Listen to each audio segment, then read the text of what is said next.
సూర్యాపేట జిల్లా హుజూర్ నగర్ లో మంత్రి శ్రీధర్ బాబు పర్యటిస్తున్నారు. పట్టణంలోని పెరల్ ఇంటర్నేషనల్ స్కూల్లో మెగా జాబ్ మేళాను మంత్రి ప్రారంభించారు. ఈ కార్యక్రమానికి local minister Uttam Kumar Reddy, Kodad MLA Padmavathi Reddy, 3 జిల్లాల కలెక్టర్లు, ఎస్పీలు, ప్రజా ప్రతినిధులు హాజరయ్యారు. దేశంలో 205 ప్రముఖ కంపెనీలతో పాటు మరో 70 కంపెనీలు, 36,000 మంది నిరుద్యోగులు పాల్గొన్న ఈ మేళా ఈ సాయంత్రం 5 గంటల వరకు కొనసాగనుంది. ఇప్పటికే 40,000 మంది నిరుద్యోగులు జాబ్ మేళాలో పాల్గొనేందుకు రిజిస్ట్రేషన్ చేసుకోగా ప్రభుత్వ, ప్రైవేటు కంపెనీల్లో ఉద్యోగాలు కల్పించడమే ధ్యేయంగా జాబ్ మేళాను లోకల్ మినిస్టర్ ఉత్తమ్ ఆధ్వర్యంలో అత్యంత ప్రతిష్టాత్మకంగా నిర్వహిస్తున్నారు.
సూర్యాపేట జిల్లా హుజూర్ నగర్ లో మంత్రి శ్రీధర్ బాబు పర్యటిస్తున్నారు.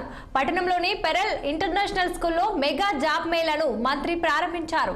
ఈ కార్యక్రమానికి local minister Uttam Kumar Reddy, Kodad MLA Padmavathi Reddy, 3 జిల్లాల కలెక్టర్లు, ఎస్పీలు, ప్రజా ప్రతినిధులు హాజరయ్యారు. దేశంలో 205 ప్రముఖ కంపెనీలతో పాటు మరో 70 కంపెనీలు, 36,000 మంది నిరుద్యోగులు పాల్గొన్న ఈ మేళా ఈ సాయంత్రం 5 గంటల వరకు కొనసాగనుంది. ఇప్పటికే 40,000 మంది నిరుద్యోగులు జాబ్ మేళాలో పాల్గొనేందుకు రిజిస్ట్రేషన్ చేసుకోగా ప్రభుత్వ, ప్రైవేటు కంపెనీల్లో ఉద్యోగాలు కల్పించడమే ధ్యేయంగా జాబ్ మేళాను లోకల్ మినిస్టర్ ఉత్తమ్ ఆధ్వర్యంలో అత్యంత ప్రతిష్టాత్మకంగా నిర్వహిస్తున్నారు.